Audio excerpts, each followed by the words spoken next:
السلام عليكم ورحمة الله وبركاته. ازيكم عاملين ايه؟ لو مهتم جدا ومفيد فعلا من التطبيقات اشترك في القناة وفعل زر الجرس عشان يوصلك كل ما هو جديد ومفيد فعلا من التطبيقات. في القناة عندي اقدر افك التطبيقات الحديثة اللي بتسهل عليك حياتك اليومية والتطبيقات الفيك وكمان التطبيقات الهاكر. النهارده ان شاء الله مع شرح تطبيق جديد هو اسمه امازون فري في. التطبيق ده مساحته 44 ميجا، محمله اكتر من 10 مليون شخص.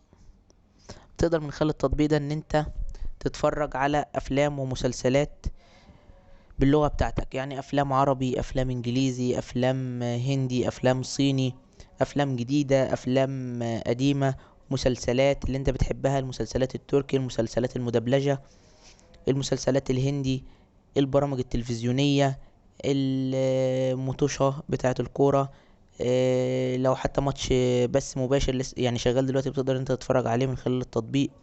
بتقدر تتابع اي برنامج انت حابه، البرامج اللي هي التوك شو، برامج المسابقات والالعاب. كل الحاجات دي بتقدر انت تستمتع بيها من خلال التطبيق ده. تطبيق كويس، تطبيق سهل، تطبيق مفيد، تطبيق بس هو بيعتمد على الانترنت عشان تقدر انت تكون مشغله. ما ينفعش ان انت تحمل من عليه حاجة.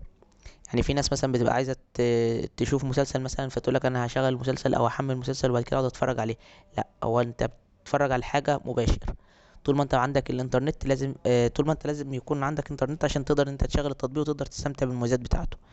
افضل حاجة في التطبيق ان هو تطبيق مجاني، مش بيحتاج منك اشتراك ولا بيطلب منك ان انت تحط رقم الفيزا كارد بتاعتك علشان تقدر ان انت تستمتع بكل مميزات التطبيق. مشكلة التطبيق ان هو بيكون باللغة الانجليزية ومفهوش لغة عربية.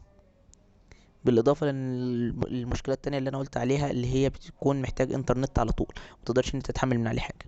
بس كده، ده يعتبر أبسط شرح التطبيق بالنسبة للمميزات والعيوب. لو عجبك شرح التطبيق يا ريت تدوس لايك للفيديو. لو عايز شرح التطبيق معين يا ريت تسيب لي في كومنت لو شفت ميزة أو عيب للتطبيق في أي تعديل من تحت القادمة، اكتبها في تعليقات الفيديو. شكرا، سلام عليكم.